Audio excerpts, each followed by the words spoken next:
Episode 6 of the Hoop Industry Podcast, our own version of the three-man weave. Spencer Davies, Tyler Neal, and my man, Kevin Christie. About time he got on this show. The shot doctor over on the show. We will get into his background and a lot of stuff. But first of all, man, finally, you're on the show. I'm so glad that you made time in your day through all the training, through all of the crap that he puts you through to be on this show. Yeah, it seems there's a little bit of a list ahead of me. It seemed like you had some guests stockpiled up. So I finally got in here and happy to be here. Happy to be here. I love it. We've been holding him back. We have been holding him back. It was your idea to bring him on today. It was, yeah. Yeah, I was saying, what was behind He usually that? doesn't get up till noon, so I knew it was going to be a stretch to get him out of bed, but we did it. Classic. Here we are. Classic trainers. Only Classic kid. trainers.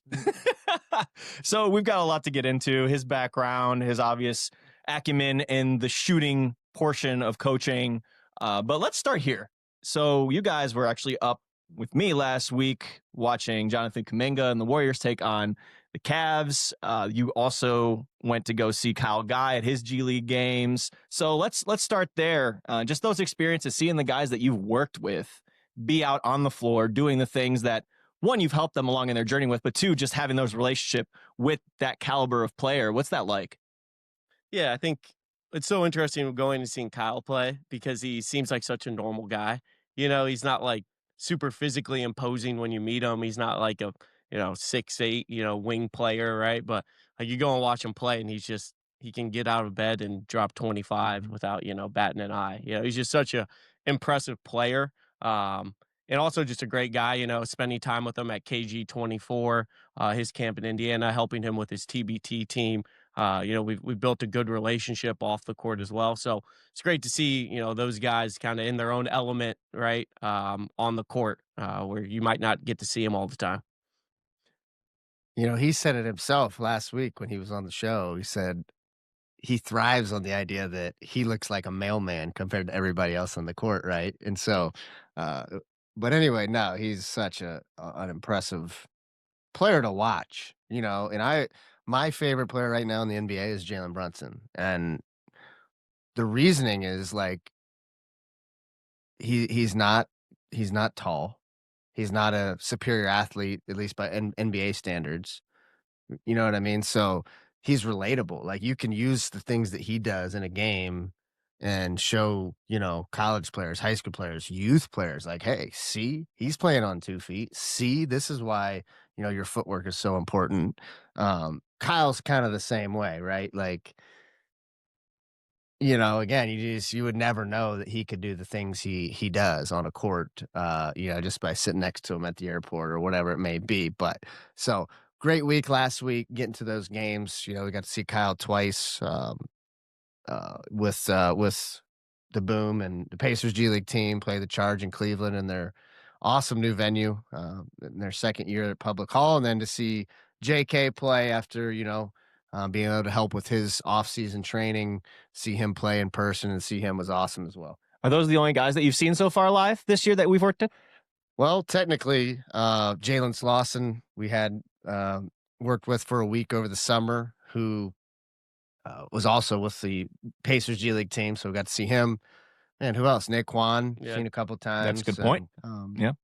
So Trey Mann's coming to town this weekend, so it'd be good to see him. And this weekend and the week after. That's right. Yeah, they're. Yeah, I don't know if he's going to be cleared this weekend. Oh, yeah. But next weekend I think he should be good. He's coming back. Because that from dude injury. is so fun to watch. Sure And is. He's. I said it last week. My favorite player growing up was Allen Iverson, and he's just like a modern day version of AI to me. So love watching him play and train. That actually kind of piques my interest a little bit. Why? Why is Trey like AI? Obviously size. I think he's again, by NBA standards, he's a smaller player. He's not a 6'6" and just a brick house. He's a smaller player, but he's explosive. He can really shoot the basketball. Just super dynamic. I think he's tough, right? He's tough. He's gritty. And I think he just kind of carries that same vibe as AI. And you can, you watch him and how he moves and everything like that. He just reminds me of AI.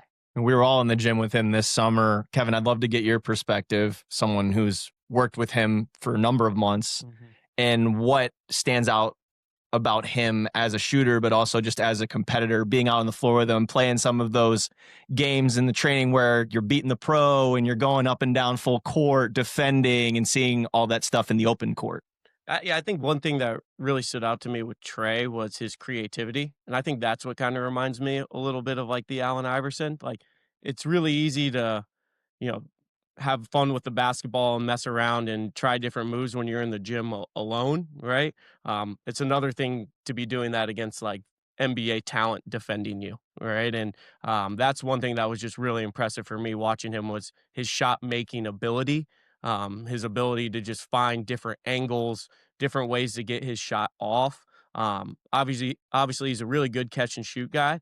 I think one thing that we kind of looked at with his shot too this summer, which is balance, right? Getting to different balance. He does a lot of step backs. He does a lot of different moves off the dribble. So being able to get that balance, but also being on the team with Melo, LaMelo Ball, you have to be off the ball, right? So being able to be ready to shoot off the ball, off the catch, even if it's not necessarily your bread and butter. I think he's done a really good job of developing that skill of being able to shoot off the catch when he needs to, and then when he can get creative and have those moments in the half court, I mean, that's where he shines, right? So, Yeah, no, I would have to agree with that. I just couldn't believe how far back from the 3-point line he was pulling for a lot of these too. That's, I think, another part of the evolution of basketball to where these guys, I mean, sometimes they're just not good shots from a defensive perspective. And when you have these guys that are so able to extend their range as far as they do and to shoot as quick as they do, and it kind of goes along the lines of the pace that's been really picking up over the last few years, no more than this year, as we've seen. I think that's a dangerous weapon to have in the toolbox. But in a more general perspective, what's it been like to work with all of these pros and even college kids, even high school kids over the last amount of time, 2, 3, 4 years that you've been with Ty and with Run the Show and doing all this stuff on the fly? Because it seems like this thing is just growing and growing as time's gone on. yeah, it's definitely been a developmental experiment where you kind of gotta do it. You can't just say, "Hey, this is how we want it to look."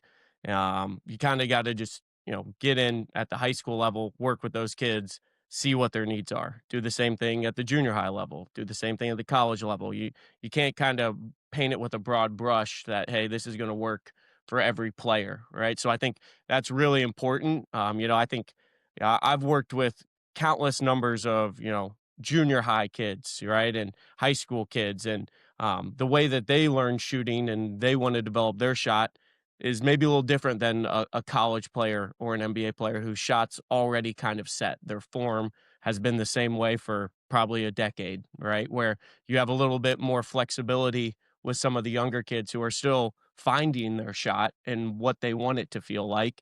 So yeah, you kind of just have to spend time around each level. And I tell kids that all the time. Hey, there's some things that I'll work with a pro guy on their shot that it is the same stuff I'm telling you, right? Where they could be vastly different. There are some similarities. There's some stuff that all good shooters do, habits that all good shooters have. So being able to kind of individually evaluate, but at the same time, being able to carry over some lessons from each level that can help stick with any level of player, really.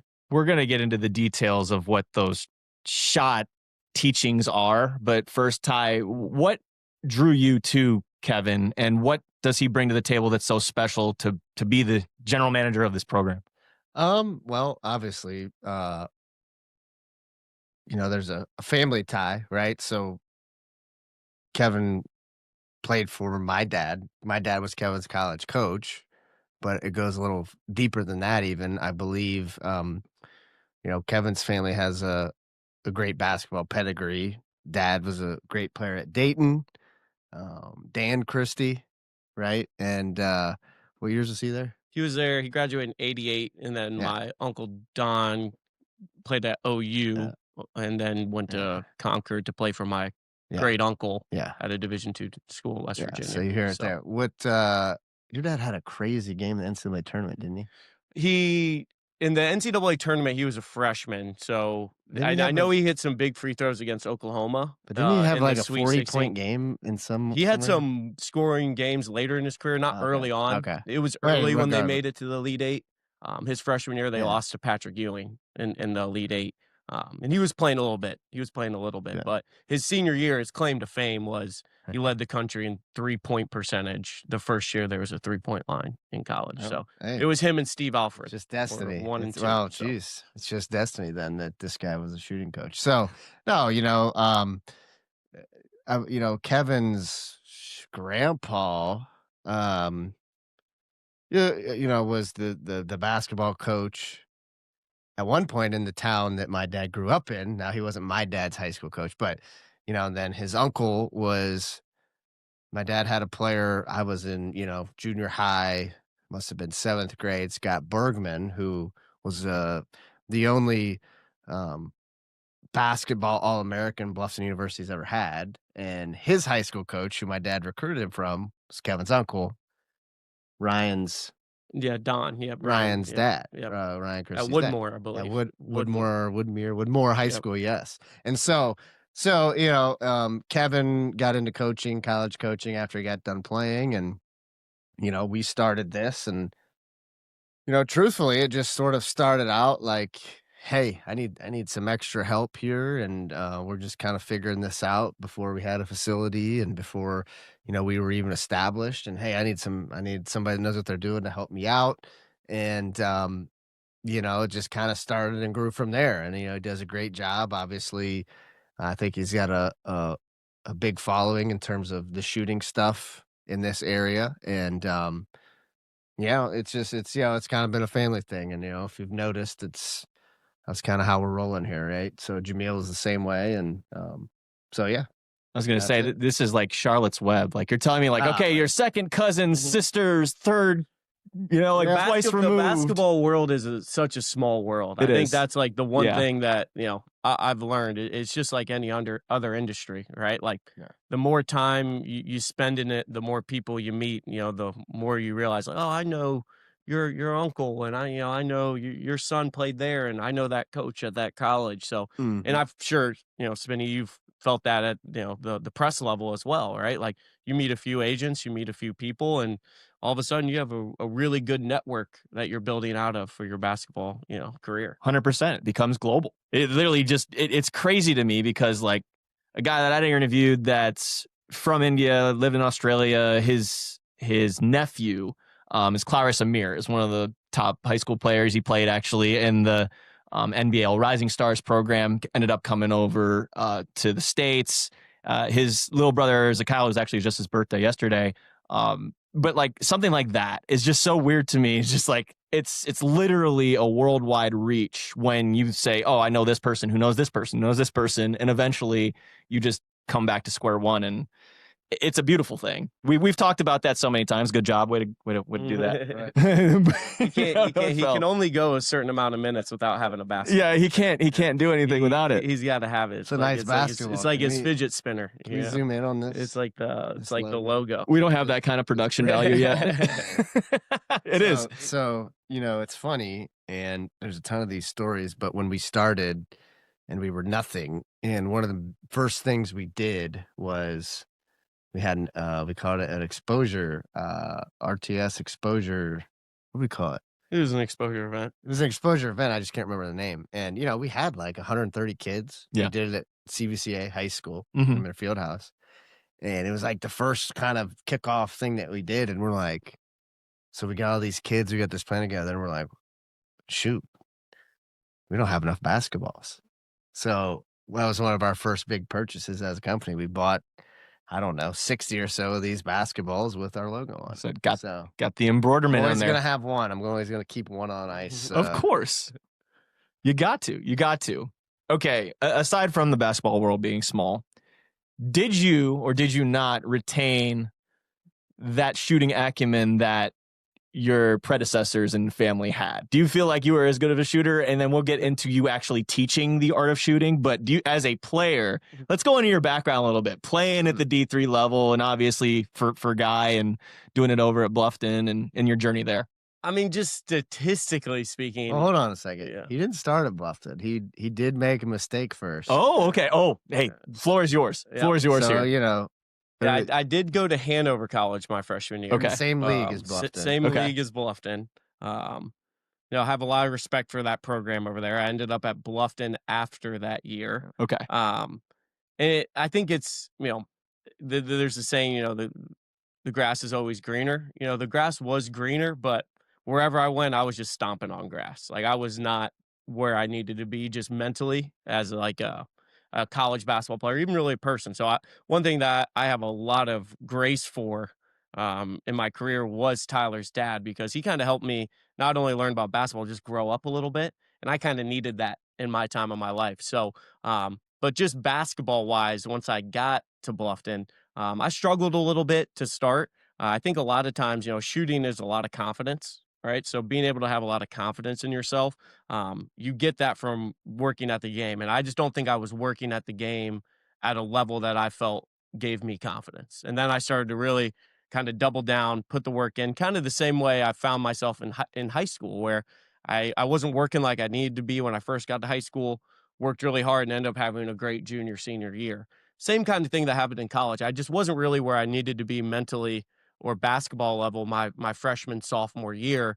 And I started to kind of figure the game out and had a really good junior, senior year. Shooting wise, though, I think career in college, I was maybe 38, 37. From And my three, dad was like from three, right? and I think from three. And I think my dad, his senior year shot like 52%. So, Oh my God. my dad was a really good shooter. And I think, he grew up in an era without a 3-point line. So I think it would be a little different now. I mean, people tell me, oh, he shot from deep, but I think it is saying something to shoot from 21, 22 feet. It's not a little bit less of a mental thing. You're getting 2 points no matter what. So you're just going to shoot it from Oh, wherever, by the right? time you were in college, the line was further back The line too, was so, further back. hey. So I think in my family, just being humble there, I would probably put my pops as the best shooter in the family.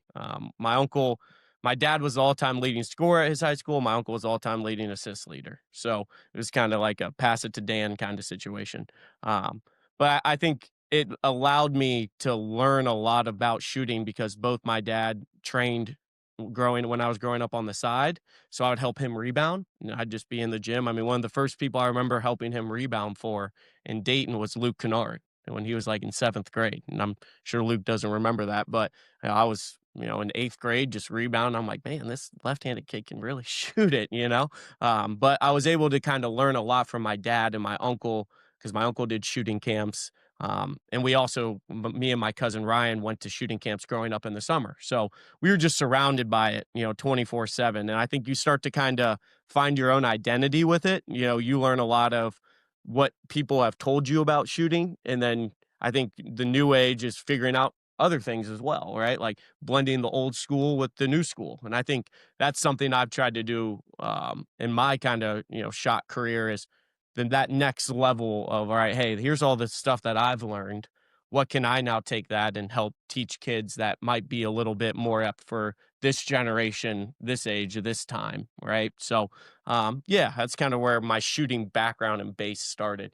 As cousin Ryan would say, trust the methods. Trust the Right? method. Trust the methods. Shout out to Ryan, Shout by the out way. to We Ryan, we, man. we got it. We got to get him on here because he's one of the craziest, well conditioned people that I think I've ever seen. And he was a great shooter in his regard as well. Great player. Played at Capital for a year. But I think everyone finds their own path with it, and he's definitely found his own path. But it's amazing how much stuff me and Ryan have talked about with shooting. Like we go back and forth all the time. Like, hey, you see this guy's shot, like what he's doing right here. Like, does this correlate with making more shots, or is this just like an individual habit he has and he just happens to make shots, right? So it's just kind of like that causation, correlation, trying to figure out, bounce ideas off of each other, trying to figure all that out. Yeah, and so the difference is like, if you're a player, whatever level, or a parent, and you're bringing, your young athlete here to get better at basketball, but specifically shooting, there's just not that many people, you know, even myself, right? Like I never really dove into the art of shooting, as a science and as much as he has. And I never really did that to that level until I was around him, right? So I just think too, it's like, you're a lot of coaches or trainers kind of subscribe to the idea that, hey, this is how you're supposed to shoot, or, hey, everybody needs to have their elbow here, or everybody needs to hold the ball this way. Um, but it's really effective when you really study it and research it, and you've done it yourself and you're able to execute it yourself, and then you can teach that and relay the science of those movements. And hey, if my body moves like this, here's how it affects the ball, right? If I have my hands like this, here's how it affects the ball, right? So I think it's rare that we have that here, and I think that's why, I mean, anybody that is consistent, that comes in here and that works on their shot, their jump shot with Kevin and with our staff, they see results. It fascinates me just being in the gym with him, just like he's like talking about your base, where your feet are, like in accordance with your shoulders, and then you just said it, like where your hand placement is and all that stuff. My question for you next is, what if someone finds something that works for them? So like you look at some of the examples in the past from the NBA. You look at someone like Sean Marion, or you look at someone like Kevin Martin, who had the funkiest looking J's, but career-wise, the numbers do not lie. So what do you say to someone who's found a shot form that works for them, but it isn't fundamentally correct? Yeah, I think, look at Reggie Miller. I mean, one of the greatest three-point shooters Good of all point. time, shot with two hands. Yeah. I think, I always talk with shooting in kind of a two-part thing where there's mechanics and there's movement, right? And I think mechanics are kind of wouldn't say old school, but the classic advice of, this is where your dominant hand is on the ball. This is where your guide hand is on the ball.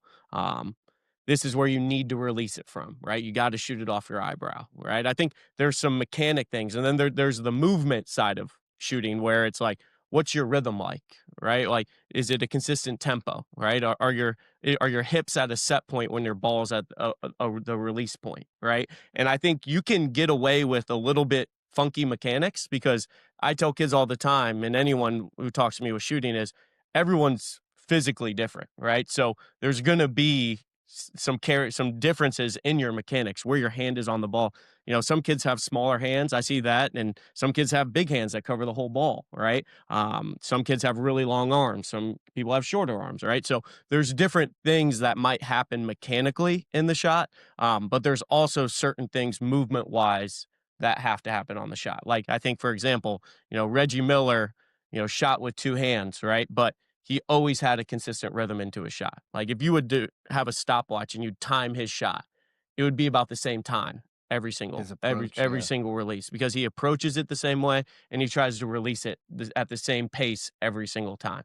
And I think that's one of the first things I try to work with people on shooting, is finding a consistent rhythm and tempo into their shot, because that is the base. Like, that's where you can, really build from, because that can, kind of overtake some bad mechanics, some mechanical issues that you might have. So another way to look at it is like, if you have 10 boxes that need to be checked, so to speak, to be a good shooter, very rarely are you going to check all 10, right? Whether it's mechanics, whether it's movement, whatever that may be.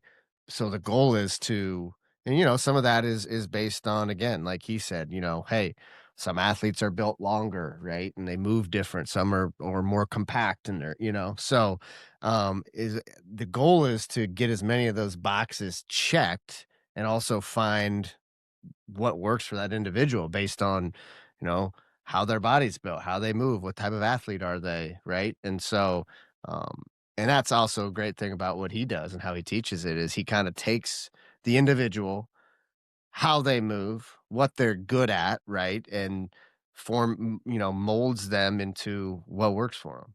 It ain't a one size fits all approach. No. Like anything in life, right? Like, you have to take everything on a case by case basis. And I think that definitely makes you stand out from a lot of the other people.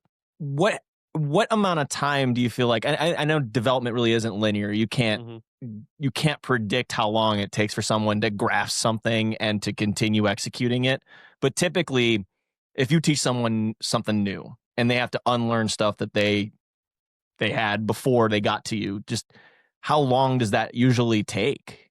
Yeah, I know that there's It's an old saying, right? We overestimate what we can get done in a day and underestimate what we can get done in a year, right? And I think it does take time, right? Especially if you're in a place where your shot feels really uncomfortable.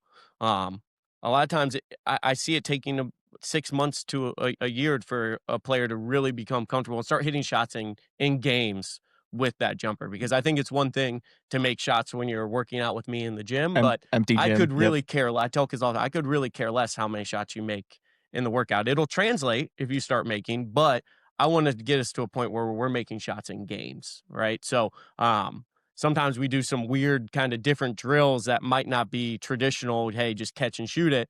And a lot of times it's, hey, you got to swoosh it, right? You got to see a swoosh. I need swooshes, and that way you can kind of dial in your focus, right? But I think I've seen players come in and get some of the concepts I've told to them in 2 weeks and really start to change their shot.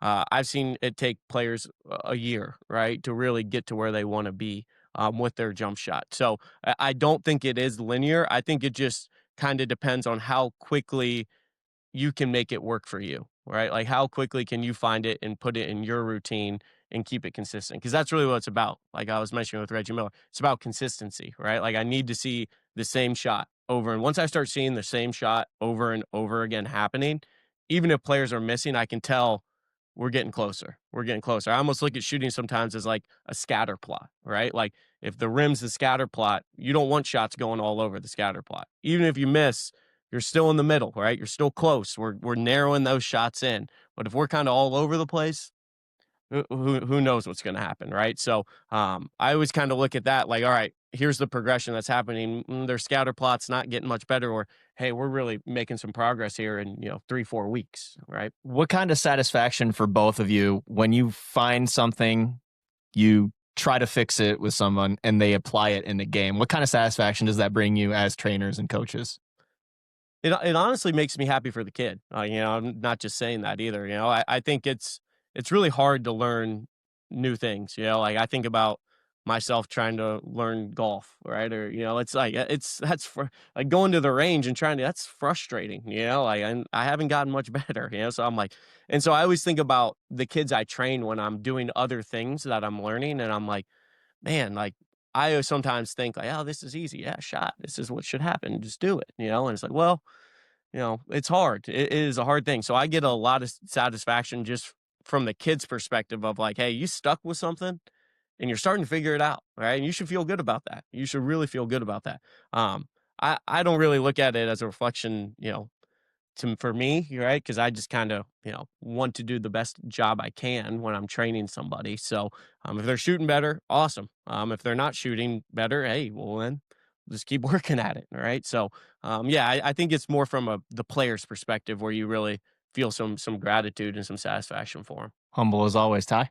Yeah, I mean, it's just a testament to what we're doing. And, yeah, hey, we're running a business, but we have to show results. If people are coming here and they're in the gym with us, we want them to have success and reach their goals. And so, yeah, it's certainly fulfilling when, hey, you get that text or, you get that video of, "Hey, Bryce made 3 threes tonight, looks great, blah, blah, blah," right? Just And, got that one last just night. got that That one was a good last one. night, and so, it's just a good feeling that, we're able to help young people and achieve goals and get better and feel good about themselves, and that's why we're doing this, right? So, it's for us to be able to do that, as our job, so to speak, what else do you want? I can attest to that too, because my brother Cade, who's playing at Capital, is Hmm. sophomore. We just had a 17-point game a couple weeks ago, Yeah. and I was just like, thank you. And It's it's, cool. I think it's aside,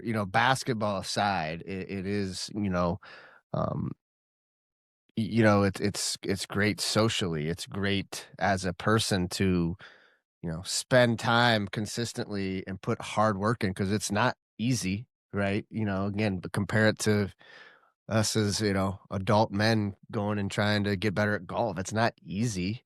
It can be mentally straining and you can get down on yourself and um, so the fact that we can provide that opportunity and help people instill that work ethic or It shows sometimes I've seen it with kids where it's like, maybe they've never really spent this much time working on something before, and they do, and they do, and they do, and then it's like, oh, the light comes on, and they want more, and then they understand, hey, this is if I really work at something and am committed and take it seriously, I'm gonna get a good result. And so, basketball aside, I love the fact that we're able to be part of that, just helping them, understand those values, right?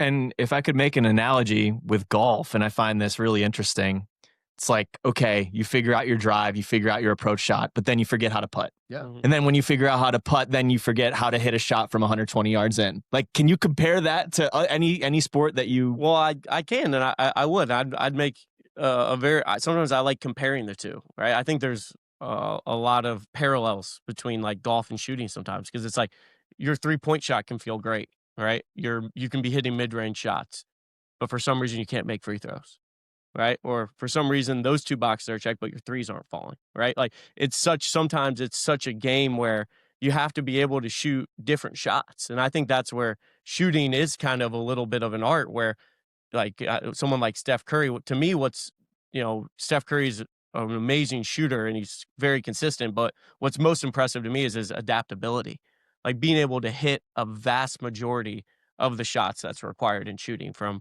3-pointers to mid-range to free throws, right? And I think that is where, you can find some parallels, because it's like, yeah, you can struggle in certain areas. Like there's slumps.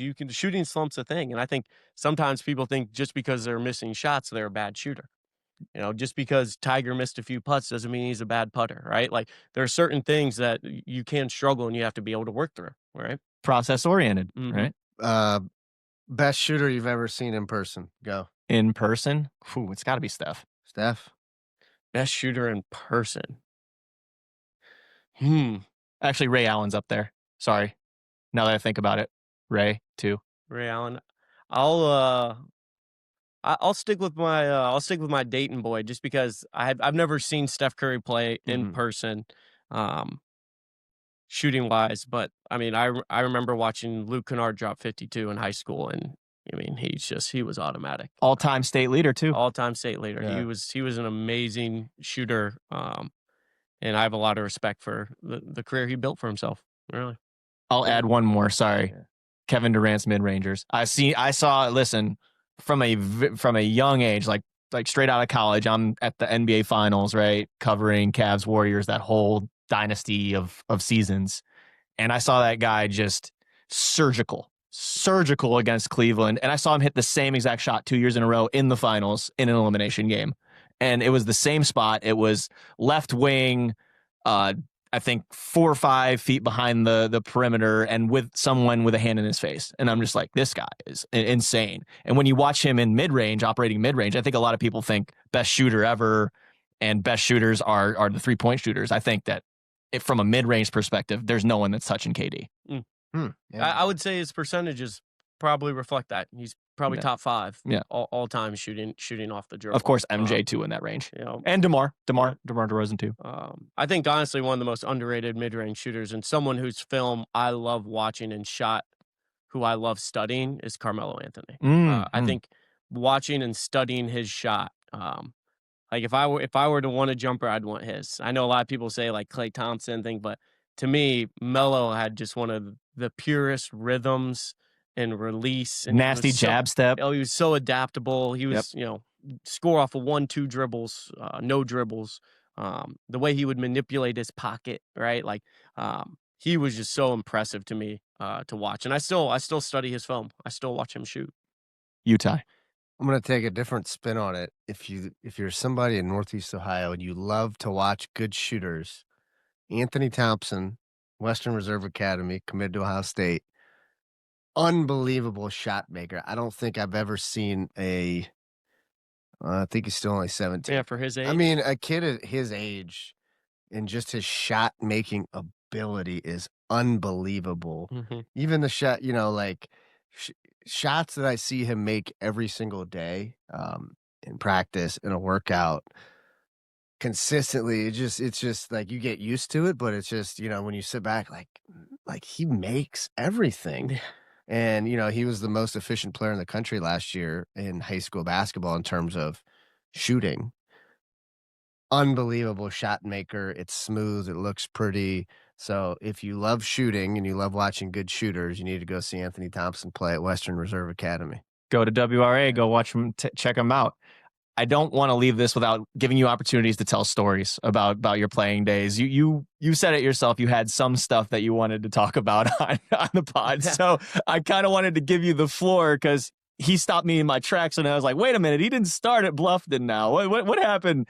What happened before that, and all that? I mean, we could go funny, you could go serious, whatever route you want to go." I think I tell kids all the time. You know, I coached at the college level. You know, and you always have some kids who, you know, are a little bit of trouble to deal with, and I would always tell those kids all the time, "Hey, I was you." You know, like there was a time in my career I wasn't the textbook wannabe coached guy, right? Like, I know at Hanover, you know, Hanover was a situation where it was a really, really great campus, great community, and there was a lot of fun to be had. You know, a lot of fraternity parties, things going on, and I was like, "Heck, you know, I'm in college, you know, let's have some fun," you know, and I think that came back to bite me a little bit, in my career, and, um, you know, I think I remember when I was leaving Hanover, and this is kind of one of the first situations where things started to click for me a little bit, and, the coach over there, I was kinda having my exit meeting with him. Is this turning into a Barstool sports show? Hey, you know what? It can turn into whatever the hell we want it to. But I remember this quote stuck with me for a long time, and I give him credit for saying this. I remember I was meeting with the coaches, and I won't say what coach it was, but the coach kind of looked at me and he's like, "You know, Kevin, the end of the day, you can't bullshit a bullshitter." And he's like, "And I'm master bullshit." And I was like, "Fair enough, you know, good luck, right? Hey, good luck with you. I'm gonna head my direction, you know." And I think that kind of like set me a little tone. I was like, "Hey, you know, what are you doing? You know, like, what are you doing? You're trying just to pull the wool over everyone's eyes. People aren't dumb, you know, like they know what you're doing. They know what you're getting into." And I went to Bluffton and, you know, smart enough for me, I did the same shit. You know, I was just trying to do the same stuff, get away with the same things. And I think that's where Tyler's dad was able to really kind of lock in and be like, "Hey, you know, hell freeze over. I'm gonna pull this kid through," you know, and like he could have easily given up on me. Could have very easily given up on me, but he didn't. And that's why I think I had such a great relationship with him towards the end of my career, even when we did butt heads. I think a lot of times some of the best relationships I've had with people are relationships I've butted heads with them. And we can argue and we can kind of go at it a little bit, but there's a lot of mutual respect there, right? And I think that's a great relationship that I built with Tyler's dad. So you know, and Tyler's dad and I, we didn't always see eye to eye, and I drove him up a wall. I know it. But he was able to, you know, kind of say, "Hey, you know, I trust him." And I was able to, you know, have a couple good seasons for him. And I hope, you know, he kind of saw the value in keeping me around, even when he could have sent me backpacking to Dayton, Ohio, you know, and ended up, you know, over there. So, but yeah, you know, I think some of the stories that I have, you know, will take days to tell, but you know, I think is, you know, any specific experience, you know, that I've had. I think one of the best stories I have with Tyler's dad was just he was a very, very compassionate guy about how he wanted things done. So, you know, until I was a senior, you had to be clean shaven, right? Like you couldn't have a beard, right? We had to tuck in our practice jerseys, right? There was a culture, and that's one thing that got his program to where it was. It was because of the culture he built. You know, like every kid worked hard, um, and I was just a little resilient to that. So, like one of his big things was, you know, when we go out to warm ups, everybody's got to have their shooting shirt on, right? And it was just, you know, it was 90 minutes before the game, and I just wanted to go out and shoot some free throws. So, you know, I just wore a tank top underneath my jersey, just went out there. I'm just shooting my free throws, and his dad the GA actually comes up and taps me on the shoulder. He's like, "Hey, coach wants to talk to you in the locker room." I'm like, "All right, cool." So I go in the locker room, and I don't even open the door, and his face is right there. I mean, he's just standing right in the door. And he just let me have it. He just let me, "Oh, you think you're so special, dressing differently than everybody else and not being a part of the team." And I kind of went back at him, you know. I was like, I just want to win games, you know. I didn't really get it, you know. I was like, "I just want to win games. You're worried about what I'm wearing." And, he goes, you don't leave the locker room until you have your jersey and practice warm up on. He kinda, got mad again, and he opened the door and cracked it back open. He goes, "And unroll those damn shorts," and then just slammed the door on me and locked it out because I would roll my shorts up too. So, we just had so many moments where we kinda just went back and forth, but, it was just such a great relationship I ended up building with him through my career there. It has to be nice knowing that you got coached by him, but also being on the same sidelines as him too this past summer with Phil Harder and the TBT. We talked about that with And Kyle then I last started to week. get it. I was going to say you're getting that perspective now. I sit on the sideline with him. I'm like, hey, Yeah. guy, maybe maybe you're onto some shit over there. You might have been right that whole time. Yeah, it's like, does that stuff equate to wins and losses? I don't know how you track that, right? But I do think there is something to having a certain way of doing things. And, you kind of heard Kyle talk about it with the Miami Heat, Heat culture. right? Yep. Hey, you don't wear slides to a meeting. You wear shoes, Mhm. and I do think sometimes just that culture of, hey, does it matter if I wear slides as opposed to shoes, or is it just a mindset, a way of doing things? And, let's be honest, at a place like Bluffton, right? There is no room for error. It's not, it's not, Ohio State. It's in the middle of cornfields. Let's be honest. It's in the middle of cornfields. There's nothing to do. It's not a destination place where kids grow up and say, man, I'd love to play at Bluffton one day. Right. And there's a lot of places like that. And so, especially at a place where you don't have a lot of room for error and you aren't getting guys that are probably the most talented players, you kind of have to operate in that fashion, and there has to be a way of doing things to give yourself a chance, right? And it's just a way of doing things. It's a culture. So, I have a funny story where I kind of realized, hey, like, it's I grew up with it, and it was my dad. And so, while I believed in it, it was always kind of like, you had to figure out, you have to be non-biased, right? And so there's an enlightening for me when I got to be around Kendrick Perkins for a year, and just a reminder of why that stuff matters, and why winners, have a certain way of doing things. And I won't say the player's name, but I will say it was another University of Virginia player. He was one of the first, he was a two-way player for the Cavs and spent a lot of time with the Charge in our G League team. And he was down with the G League team. And, he kind of thought, I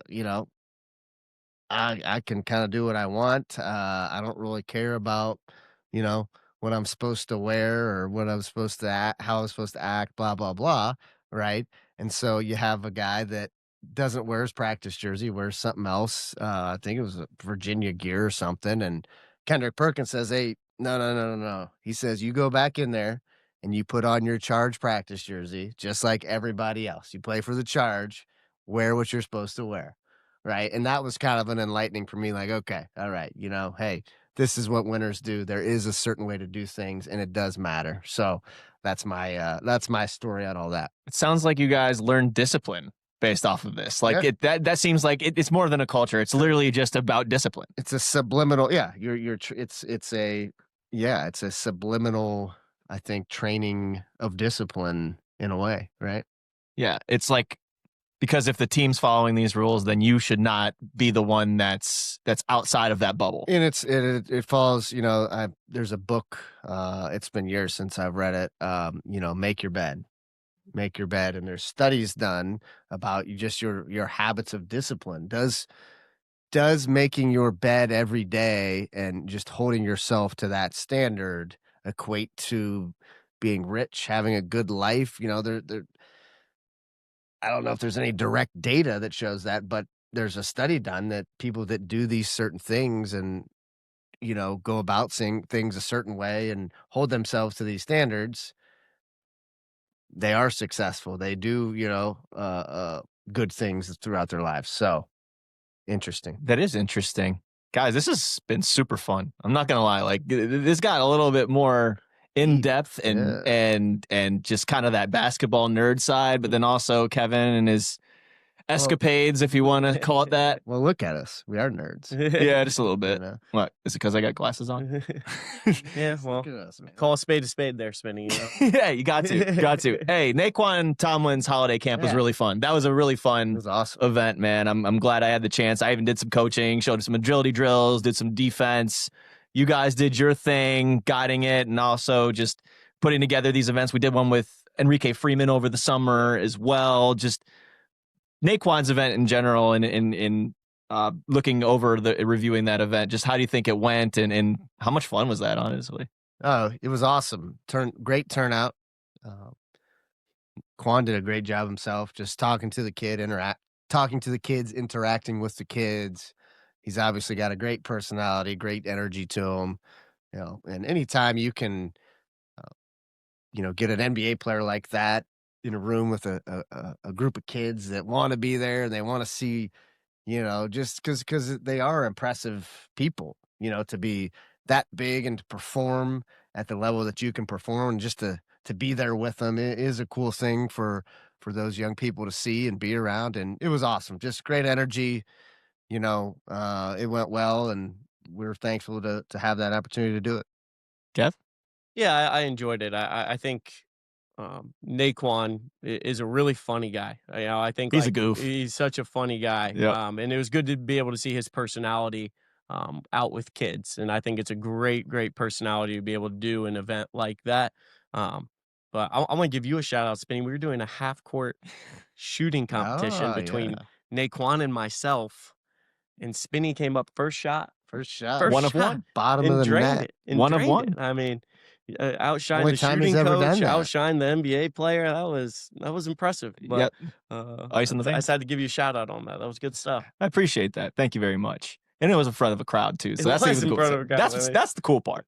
I would say. Other events coming up for Run the Show. I know it's a busy December for Run the Show, so let's give those a little bit of time and place here.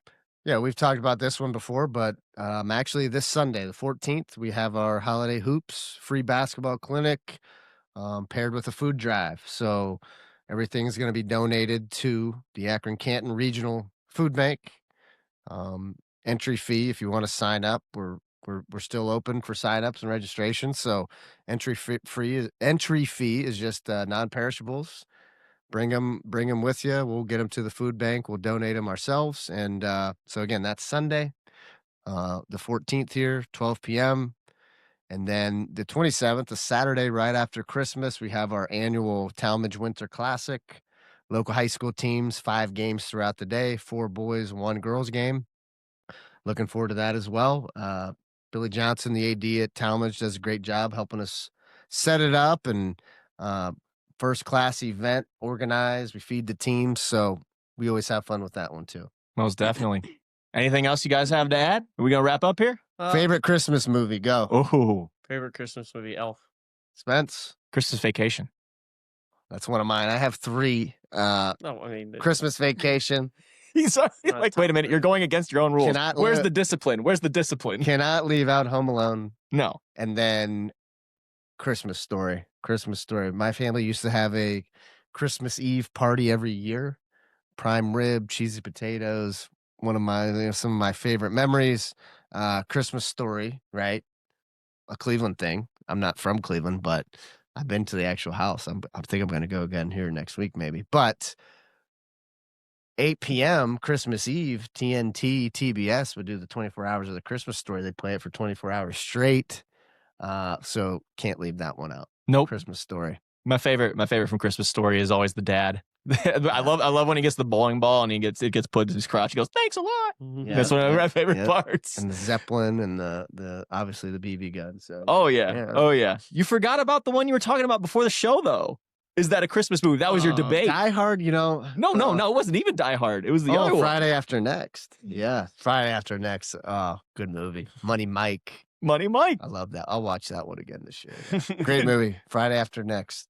Absolutely. Definitely a Christmas movie. Holiday season here, guys. But thank you so much for joining us on this episode. Thank you to Kevin. Thank you to Ty. As always, wrapping up episode 6 here of Hoop Industry. And we'll get to you the next episode. We don't know when, but be sure to tune in to our YouTube channel and also the podcast over on Apple, Spotify, and more.